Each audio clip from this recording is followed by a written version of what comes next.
Adrain Johnson with us. Sir, thank you so much for talking Thank you. about fin business. Fintechs are growing in India, and when we read, we understand that fintechs are growing globally in all over the world. The first thing I would like to understand, because of the global observations, the global expertise that you have, what are the trends in fintechs that you see today? So first of all, you're right. Fintech is hot right now, and it seems to just be getting hotter. Even though the total investment has ticked down a little bit, the number of investments has gone up. And what we've seen trend-wise is in the Western world, you see a lot more about convenience, a lot more streamlining the process.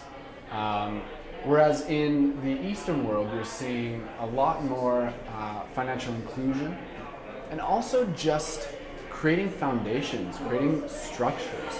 Now with Aadhaar and the various programs running, I think you're seeing the foundation being laid, and you're going to see a lot of more basic startups, fintech startups starting.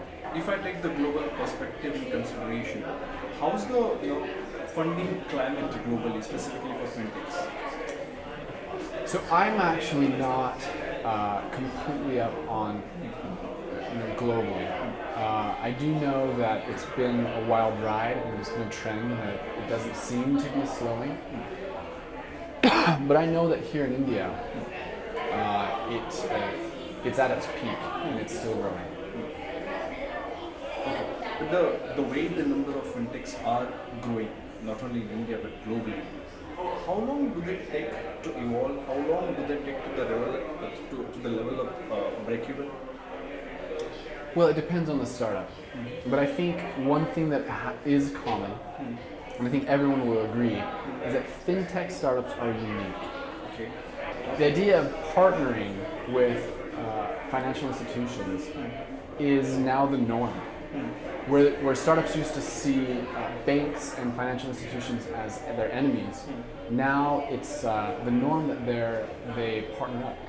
To do that requires a lot of time.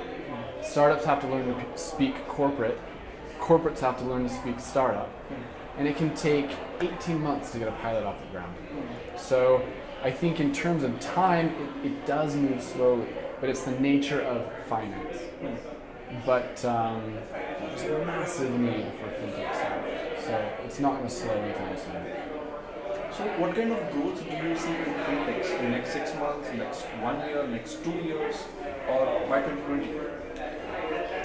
So I think it's fairly obvious that you're going to see a lot of lending platforms come about. I believe that the payment scene is not over with Paytm. I think you're going to see some more payment solutions. We had more startups apply in the wealth and management sector than any other sector. So I think you're going to see some winners emerge in the wealth management arena. But right now, lending is hot. Thank you so much for talking about fin business.